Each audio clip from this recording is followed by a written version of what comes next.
G'day and welcome to the Killer Storyteller podcast with Rachel Lynch. I'm Christy Horn, your co-host coming to you from Melbourne, Australia, and thanks for tuning in to another killer episode. And of course, there is no podcast without this gorgeous human, so please let me introduce to you my international podcasting partner, UK crime queen, million copy selling author and all-round bloody legend, Rachel Lynch. Hi, Christy. Wow. And hello there to everyone listening. Oh, it's great to be back behind the mic, back in the seats. Massive hello to all our crime fans and welcome back. It's been a crazy year already. It's only spring. Can't believe it's April. Well, it's autumn over there, Christy, for you, isn't it? What have you been up to? It is, Rach. It's great to see you, Rach. Yeah, it is. I've been up to heaps, actually. So summer is firmly in the rearview mirror. We're into autumn already and it's cooled off slightly, which is kind of nice because we had a really long, hot summer. Did you know we've just had Danish royalty in town? Did you know Queen Mary grew up in Australia, in Tasmania? Lucky girl. Yeah. But I wanted to tell you about two really funny encounters that happened to me recently, Rach. One of them was a lady on the train reading the epilogue of her book. It was by Emily Henry. It's called Book Lovers. And she just finished the epilogue. She closed the book and then I couldn't help myself. I'm just like, oh my God, how was the book? Right. And anyway, we got chatting and anyway, converted her to a Killer Storyteller podcast listener. So made her sign up to Spotify right there on the spot. International recruitment. Marvellous. On the Met. So that was really good. And then another really cool encounter happened just recently. I went into a local gift shop here in my hometown, in my home street, the High Street. Anna Blattman is an artist that Rachel and I both love, and they were selling some Anna Blattman merch in this store. I got speaking to this lady who was actually the artist making them.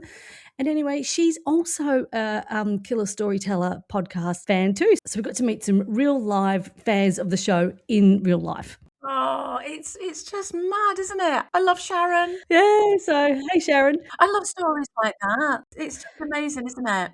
Just a coincidence, really lovely chance encounters. So it was really, really nice. But Rach, I've been reading so many of your books, which has been awesome. And we have got so many podcasts to record. So folks, yes, we are just warming up, but I need to talk to you about First Act. So that was our last episode that we recorded earlier this year. And I'm dying to know, Rach, how are the reviews and how's the general feeling overall? Oh, the publication of First Act's been awesome. My first hardback, obviously. So, that was so exciting. People love the cover. I get loads of comments on the cover. It's just stunning. And the reviews are brilliant, and I'm also getting sent photos from bookshops all over the UK, messages. I think people are loving Kelly's backstory, but also, how she's, like you said, Christy, she's already identifiably feisty and dogged. Already back then, recognisable. Yeah. It just doesn't seem very far, it's very long ago that all happened. And actually, I've got another publication date coming up really, really soon. It's a mad year. Like I've said, previously to you, it's just worked out like that. Sometimes publishing does this. I've got like 4 titles out this year. So on the 16th of April, Kelly 13's out, which is brilliant because there's been quite a big gap. So I'm so excited about that. And we'll do a special episode on that one because I'm sure lots of people listening to the podcast have seen my social media post this week, what's been happening in my life. And Cruel Truth, touches on that. And I wrote it before I actually got diagnosed with cancer. So we're going to do a special episode on that, aren't we, Christy? We certainly are. Yep. Look forward to that one. Yeah, fantastic. Yeah, thanks so much for that update, Rach, because I felt like there was such a big hype leading up to the launch of First Act and the excitement. And then you see the reviews and all the social posts and the Bookstagram, TikTok things that are going on that you were involved in. But it's hard to gauge as a reader, what is happening. And, because from my side, I think it's going great. Yeah, you're absolutely bang on there. And, it's a funny old industry. It's hard to get tangible feedback, in statistics, as obviously they come in at all different times. And you might have a fantastic social media campaign. You don't know if that translates to sales. Yeah, right. and until you get your sales figures twice a year, it's difficult to know how it's going down. And I kind of, over the years, I've sort of gauged my feedback on social media, as well as publisher sharing reviews and things like that. And also, it's a hardback. So the paperback will come out in September, so that'll be a huge sales boost as well. So Okay. it's almost impossible to know. And I just think, every time I get my sales figures and I realize that there's a huge core of Kelly fans out there, but also it's attracting new ones too. And some people have started with First Act, and then I've noticed on their comments on social media they've said, right, I'm going to go and buy the whole series now. Because they'd never read a Kelly before. Oh, So that's that's cool. really exciting. Yeah. Yeah. I was chatting to a girlfriend recently. We're talking about the podcast, and she's like, "Oh, I don't know where to jump in." I'm like, "You can jump in absolutely anywhere. You can start with the prequel, or you could start with, like I did, book 5, Bold Lads. Yeah. But you can jump in anywhere. You can read them as standalones at the beginning. So I did mine all over the place, didn't I, Rach? I read, 5, then 6, then I read 12. Share Yeah. remains, and then I went back to it. I was like, "Well, I've got Yes. to start reading them in order." Alrighty, Rach, are you ready to crack on with this episode? Oh, let's do it. Alrighty. Okay, today, guys, we are going back in time and discussing Blood Rites, which is book 6 in the Kelly Porter series. And if you're a long-time listener, you know the drill already. But if you're new to us, first of all, welcome as we jump into the book discussion. But we always say there'll be no spoilers. Well, we try our hardest. But we do chat about the themes, the storylines, and of course our favourite part, which is the characters. And what we don't do is give away the ending or anything like that. We try our hardest to stick to this. But actually, so far into the series now, we kind of get carried away too. So also a good reminder to all of our listeners and readers of the books, you can jump in anywhere in the D.I. Kelly Porter series, just like Christy's just been saying. Same with the pod, in and out. That's exactly right, Rach. Yeah. We're really curious about you too, listeners. Who's read Blood Rites or who's reading it right now? Because quite often I'll give you a bit of a 4-week warning. Okay, guys, we're going to be, talking about Blood Rites. But we'd absolutely love to hear where you're up to in the series. Yeah, drop us a note or let us know. Alrighty, Rach, I wanted to tell you I first read this book in August 2023. And then again in November 2025. And this was a really big hit with the Rachel Lynch Aussie Book Club. I love it. It's so good. And in this book, there are loads of signatures in the front. So whenever anybody reads it, they have to write in the book. Before we start to dig into Blood Rites, Rach, perhaps you can give us a few key bits of info on it. Yeah, sure. So I wrote it back in 2019. It was published in the same year. Seems quick, but I was writing 3 books a year regularly then. I've slowed down a bit now. Like like all the Kelly books, it didn't take me long because the story was solid in my head. I kind of go around thinking about a story for quite a long time before I actually put it to paper, and then it's usually the research that takes the longest. And it seems, looking back now, it seems so weird to think that this was the last year before COVID. I know. I mean, it's bonkers, isn't it? So in 2019, we our family holiday was to Texas to see a really good friend of ours in the summer. I always think of pre-Texas and post-Texas, that sort of pre-COVID and post-COVID world. Really, really bonkers. So when I saw this was published in 2019, I thought, oh my God, it's the last time anything was normal. So the main theme of the book, it is paganism and stone circles. Yes. And very important to know for this one, the season in this book is autumn, because it's a really important transition in the pagan year from the light into the darkness. Woo! Okay, this is the best bit coming up. Christie's summary. I cannot wait. Insert drum roll, please. Here I go, Rach. There's a lot of pressure here, but I'm going to give it a crack. A young woman is discovered naked and silent at Castlerigg Stone Circle, then vanishes before D.I. Kelly Porter can learn her identity. Soon after, a local woman is found brutally murdered, her pets burned and marked with disturbing ritual symbols. As Kelly investigates, she uncovers a secret pagan society in the lakes, ordinary people whose traditions have been twisted by someone violent and unhinged. The killing echo ancient elements of earth, air, fire, water, and spirit, pulling Kelly back toward the dark influence of the teacher, a figure from her past. To stop the escalating ritual murders, Kelly must face old demons and a relentless new threat. Blood Rites. Behind the beauty lie deadly secrets. And it was 115 words. Just checked. Do you know what? Absolutely amazing. Spot on. Right, let's get into it. Alrighty, Rach, can we start with rituals and the ancient traditions in Blood Rites? The pagan society in the book is fascinating because they're not the villains, they're a community with traditions until someone twists them. And I'm so fascinated to know, how did you approach writing ritual and symbolism in a way that felt authentic and not sensationalized? That's such a good question. Thank you. Thank you. Take a bow. It didn't take long during my research into this to quickly start appreciating the beauty of paganism and authenticity implicit in that rhythm of the land and how important nature is. And it's very organic. And once you get into it, you can't fail to be impressed by the innocence and attraction of it. It's so much simpler than our busy modern lives, obsessed with technology, news, and sensationalism. So I didn't need to try at all. That whole world made me feel as though I was missing out on something that we've lost as a society, something pure and real, the connection to the land and the seasons. I just loved writing about it. And the friendship circle is such a great concept here. The mix of bird watchers, artists, and crafters. And if you don't mind, it's a coven.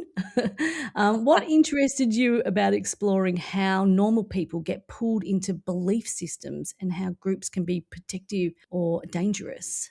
Yeah, so it all started with a visit to the Castlerigg Stone Circle near Keswick, which is a real place. That's the picture on the front of the book. I haven't got. Yeah. There we go. Yeah, Here we go. it's the new one, isn't it? Oh, I've got the Yeah, old you've one. got the old one, and I've got the new one. So on the old one, you can see the stones.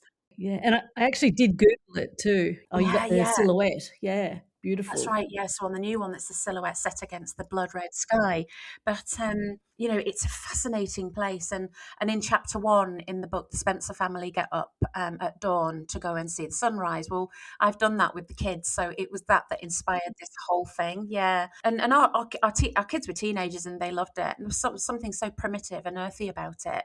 So I began researching ancient social beliefs and how stone circles were so important to that. And the group setting is really important, because people always suspect gatherings that aren't conventional are up to something bad. And it sort of flags up feelings of suspicion. There's a lot of prejudice towards something like that. However, having said that, and obviously, in the book, like you said, I bring out the wonderful side of that. There's always a bad egg, isn't there, in any group?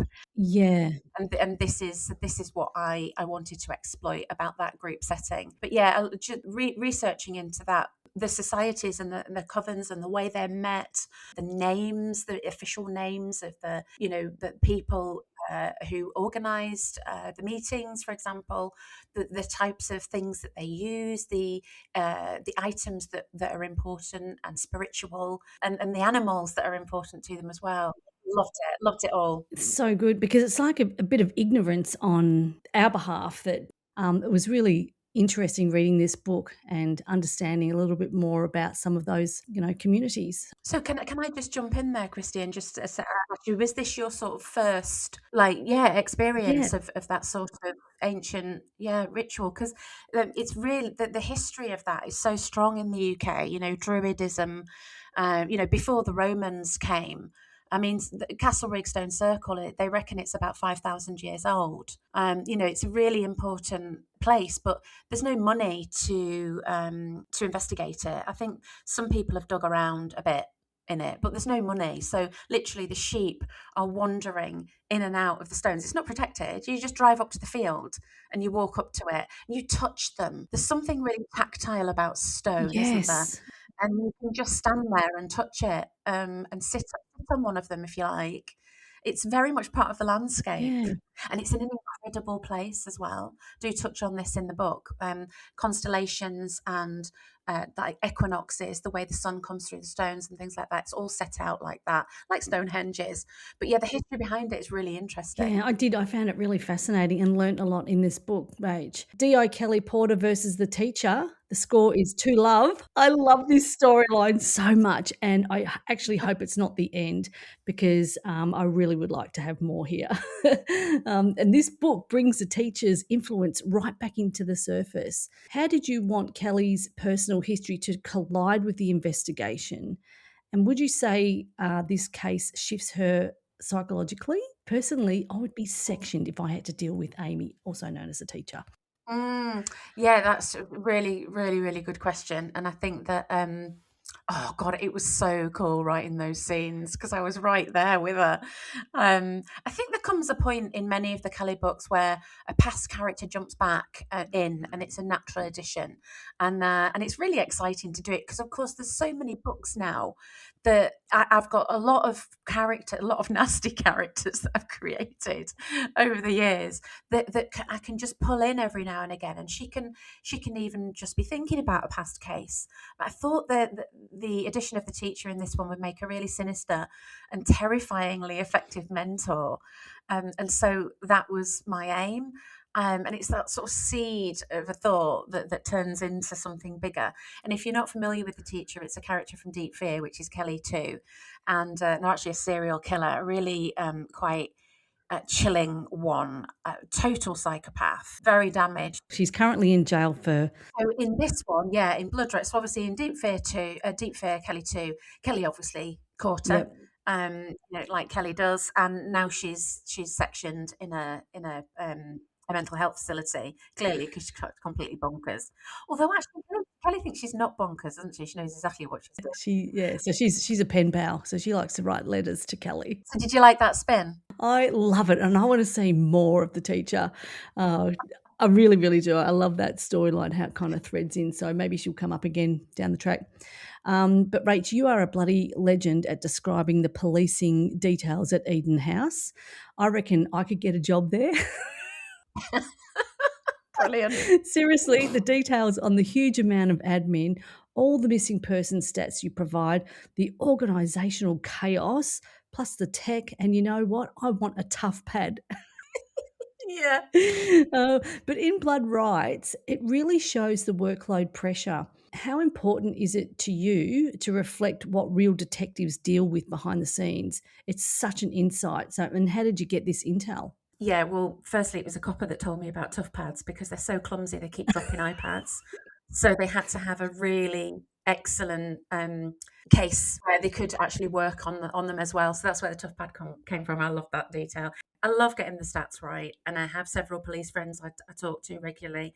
It's so important for me to do that. I think readers generally like to be informed, especially police procedural readers. Because it's like a jigsaw puzzle, isn't it, from beginning to end? You need to supply all the details to the reader so they can try and solve the puzzle as well alongside Kelly. And there's nothing that a reader loves more than actually beating Kelly to it. And I try and make that as hard as possible. That is my mission, to make it as hard as possible. But on your other question, yeah, I really like to champion our police force because they get a really bad rap in this country. And I think, if you take away, it's like any institution, if you take away the bosses, but so many of them have been revealed to be up to no good in this country, in the Met and other police forces. But, your copper at the rock face, the detectives, the ones who run around and solve the crimes, they're just really good people. Yep. And, and just want to, well, the ones I've met. Yep. Are the detectives. I'm not talking about, the thousands and thousands of, Met police who, face very, very, very different problems on a day-to-day basis.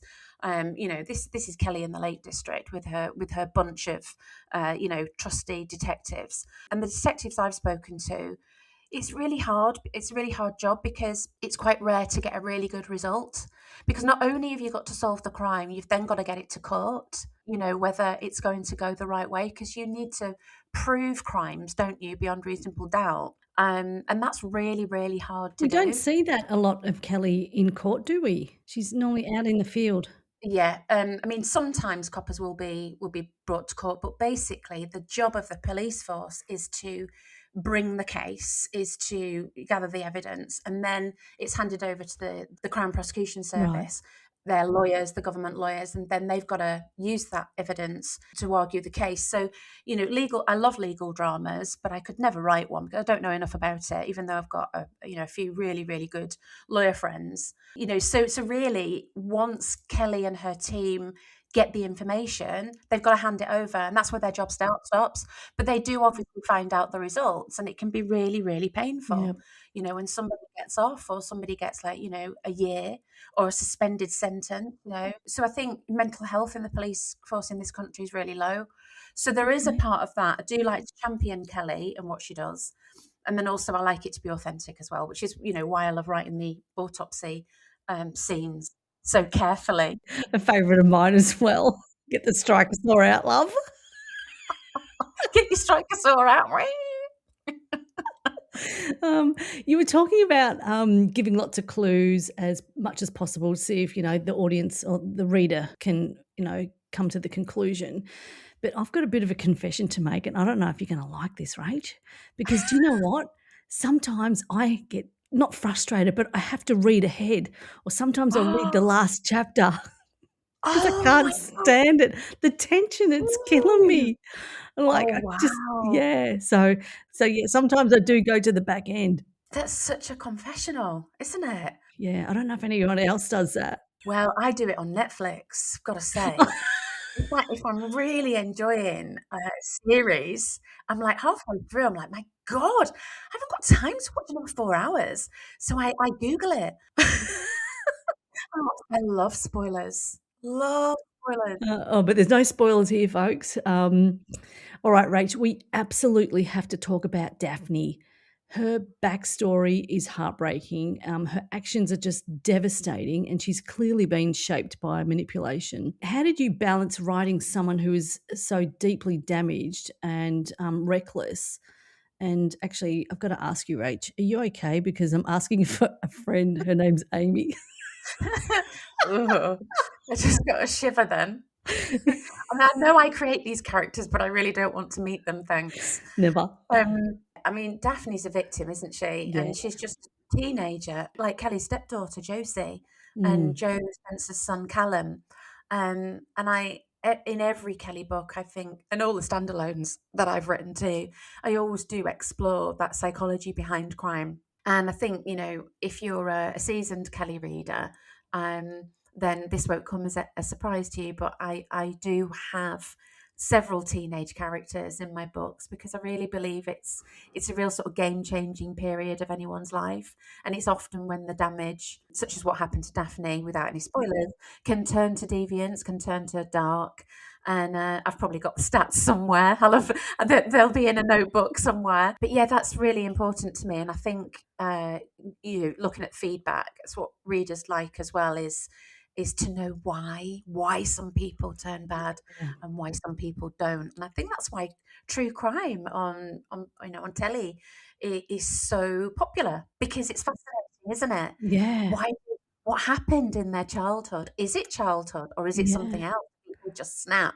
So I like to explore that in every Kelly. Yeah, absolutely. We've seen that as well with what was the one with the girl, she ran off the cliff? Jenna in Bitter Edge number 4, yeah. After the rock climbing incident, which is at the back end of the book, there's no spoilers here, but there's a real shift in a number of Kelly's relationships. And I'll give you a couple of examples, such as Johnny blaming Kelly, Kelly doubting herself, Ted grounding her, like as a person, not grounding her, not to go out. Josie's softening. There's so much relational tension in this book. So that must have been awesome to write, Rach. I'm just thinking about Ted punching Kelly. Um, Grounding her. Well, you get grounded as a kid. You're not allowed out of your room for a month. oh, right. So you're right. Okay. He kind of grounds her, doesn't he? Like, he grounds her as a person. Absolutely. That is his role, isn't it? As that's what he's there for. That's the character that he is. But yeah, I think by book 6 in any series, there needs to be some tension, and fans just don't want the investigation. They want progression in the Yeah. personal relationships. So it's authentic to have tension. And yeah, I really, really love writing those bits because it's so real. We can all relate to it. But I could really feel the tensions building, and they're almost leaping off the page. This story has got multiple murders and many symbolic patterns and a ton of investi investigationioni threads. But it it never stops feeling emotional or character driven. So you're so good at keeping us readers hooked, Rach. So the plot, it accelerates towards the intense final third of the book. How is this so, Rachel Lynch? You are a master at sprinkling the magic on the pages. Oh, Christy, that's epic to hear. Thank you. That's Even though I couldn't say that word. even though you can't say half the words, it's still epic. I just love people watching. If that's what you're saying and that's how you feel it, and because I think that when I read a book, I've got to emotionally connect with it as well. I think Same. emotionally driven characters are really, really important for book. All art, painting has got to make you feel something. Music has got to make you feel something. It's same with books, and if you're saying that all of these characters make you feel something emotionally, then that I absolutely cannot ask for more than that. But I love people watching, and I suppose that's where I get it from. You see dilemma and tension everywhere if you're looking for it. Like, stories are supposed to be part plot, part setting, and part character. But the emotional aspects of the characters are where all my stories begin and end, I think. They always start with the characters, and then the setting. Well, setting's already done for me, isn't it? Because it's the amazing Lake District, and I can go anywhere in that. The plot comes really from the characters, and I want each of the characters to have both redeeming and shocking characteristics. Because that's reality. And although Kelly is my hero, she isn't perfect. What do they say? Every day is a learning day. She makes mistakes. She puts herself in danger. She surprises me. But I tell you what, though, I've channeled my inner Kelly at times. We're going to talk about that more in another episode. But I think that light and shade that we've talked about, quite a few times, is what's going on here. So it takes you on a bit of an emotional journey. I think all readers love that. Yeah, definitely. I do. Absolutely. And just following on from that, what was really obvious to me in this book was a really strong emotional core. And there are just such beautiful pockets of warmth in this book, such as Joe and Annie's family and Callum's tenderness, Ted and Josie's bonding, and the growing closeness between Kelly and Johnny. So, yeah, we've talked a lot about the light and the dark in the books, and this is just another example of that intentional contrast that you nail every single time. Now that I'm reading through the big chunk of your books, I'm really more aware of it. It's really obvious and clearer to me. So, yeah, I love I reading love that. that. Yeah. That's a huge big tick for me, because without the light and dark, there's no shade. And I think that's where the true story is. It's in the question marks. And, I think anyone can end up like Daphne, or we can choose to be more Kelly. Alrighty, guys, you know what's next. And as we come to the end of this episode, I know it goes so fast. This one's gone really fast, hasn't it? We're going to let rip with some rapid let rip. Sorry. Oh, we're back to toilet humour. I love it. We're going to let rip with some rapid fire style questions, which is also another really good way of sharing some more information about the book. So, first of all, there is, I had to Google this. I had to Google the climbing scene. It was so intricate. I had to find an authentic reason for it to happen the way it did. And the other thing, I also had a climber friend of mine talk me through it as well. Okay, so it had to be correct. Oh, absolutely, it had to be believable. And then the other thing that I remember looking into really, really closely was the pagan wheel of the year. Oh, I loved exploring that. What about you? Well, I don't know if you can see the image in the show notes here. Bobo's doll. Yeah. Did you like that? Yeah, I did. But I also had to Google Blencathra climb, which is 2,800 feet. And also, I did this at work and I probably shouldn't have. I was Googling that. the, Oh my God, you're going to get a visit from HR. You all right? how do I say it? Athame? I think it's a Tame. I think it's a silent H, but I don't know. I had no idea. But yeah, knives and all curly type knives. Yeah, Yeah, so they're a pretty ritual cool. knife. Yeah. Yeah, ritual knife. And what was your best character and why? Who stole the show for you, Rach?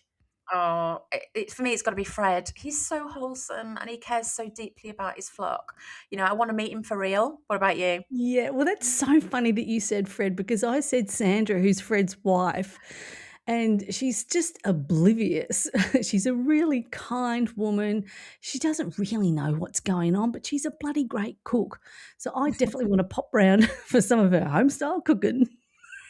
So we both want to go and visit the O'Reillys. Yeah. Oh, hang on. I also really love Josie's increased appearance in this book, and also chapter 36 is from her point of view, which I hadn't seen you do that before, Rach. Loved it.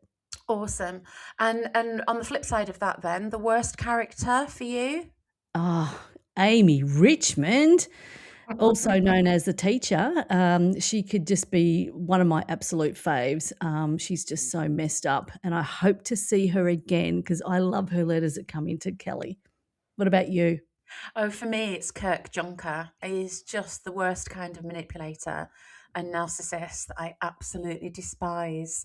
I really do like writing about these super, super nasty people. All right, what was your favorite quote or scene or the moment that stuck with you the most?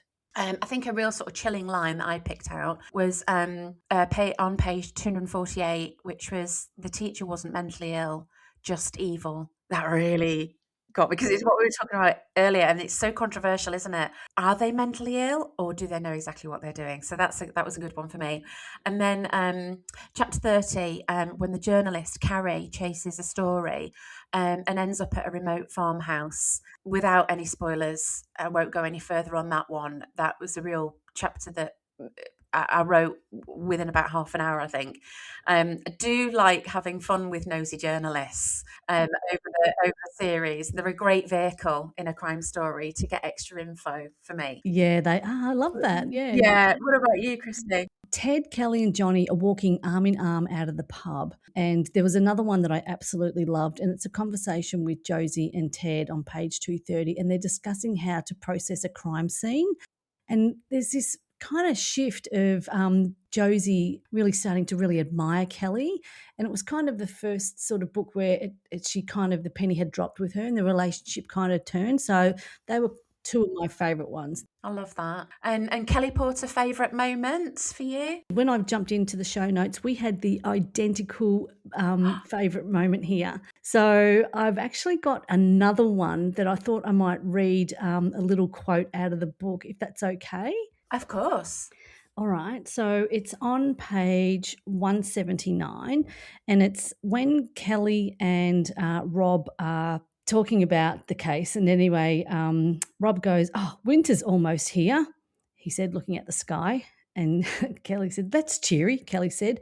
Rob smiled and put his hands. "I'm a summer bloke." And she said, "I know you are. You're also a northerner, so man up." That just cracked me up when I read that. I'm like, "Oh, that's so Kelly." She's telling him to grow a set, come on. You're from up north, Oh, but so what? fantastic. I love that. So that was my favourite moment. What about you, Rach? I think one of them that stuck out to me is when she cracks the significance of the five-pointed star. It was a real sort of eureka moment for me when I was studying all of the research and the map, especially where all of this action was taking place and working out the plot in my head. So having Kelly figure it out in the book was a really special moment for me. Yeah, I love that. That was also what I had, but I changed it to the quote that I've just read. So that was really, really cool, wasn't it? When it was just the aha moment and it all kind of came together. That was really, really cool. Amazing. All righty. What else was I going to ask? And finally, something funny from the book. It could be anything, Rach. Well, you know that I love being able to get dark humour into all my books. And there's a chilling scene in chapter 42 between Kelly and the teacher, when the teacher asks Kelly, or says to Kelly, "Oh, I'm sorry about your mother. Is your sister still a bitch?" If you've read Deep Fear, you will understand that, but it's still funny. But that just sort of sums the teacher up. They're completely neurodivergent in the sense of, don't get emotional cues at all. She's got one agenda, and she just blurts out, this stuff because she's bang on. She's in her mind. She's been completely factual. Sister's still a bitch, yeah. It's sinister, but she says all the things that we're dying to. And then she also says that the murder of one of the big victims being an incidental killing because she's pissed off the killer, as if it was like swatting a fly or closing a banging door. And Kelly says, "When I'm pissed off, I go for a run." Don't kill someone. It's like, weirdo. My something funny out of the book was the Sunday carvery at the Rose and Crown. And I love the detail so much here. There's 4 types of meats. Did you know? Did you know you put that in there? Oh my God, that's so funny. But another really funny thing that I just totally pissed myself laughing was the wrens and the bird watching group. This was so funny, and your humor just comes through in the storyline. It just cracked me up. I shouldn't be laughing in this type of book, but it really did make me laugh. Yeah, page 145, that is. I'm starting to wonder if it is actually crime that I write. I mean, we just have such a laugh. It's ridiculous. Okay, Christy, that wraps up this episode of the Killer Storyteller podcast with me, Rachel Lynch, and my podcasting legendary buddy from Down Under, Christy Horn. And did we mention our podversary? 1 year, 12 episodes, no, 13 episodes. We really hope you've enjoyed listening as much as we've loved chatting through. And next up, Little Doubt, book 7. Oh my God. And I feel like I've always got so much more to say about the books. My notes are always ridiculously long, but we really hope that you as a listener are getting a good summary and discussion of the book. And if there's something in the storyline that you think that we've missed, please let us know, because we genuinely love to hear from you. But before we do wrap up, can I just say, Little Doubt is an absolute bloody ripper of a book. Honestly, I just cannot wait to record this episode. So listeners, take this as your warning. Start reading now, guys. It's really, really fantastic. And remember, you can watch us, bloopers and all, over on our YouTube channel, or listen to the full playlist wherever you get your podcasts. So hit follow or subscribe and never miss an episode. Alrighty, Rach, that is another killer ep in the bag. How did you enjoy this one? Oh, I always think that we've missed out so much too, but Blood Rites was definitely one of my faves. Me too. It was just the best. Okie doke, that's us done for now. See you next time. See you later, Rach. Bye, Christy.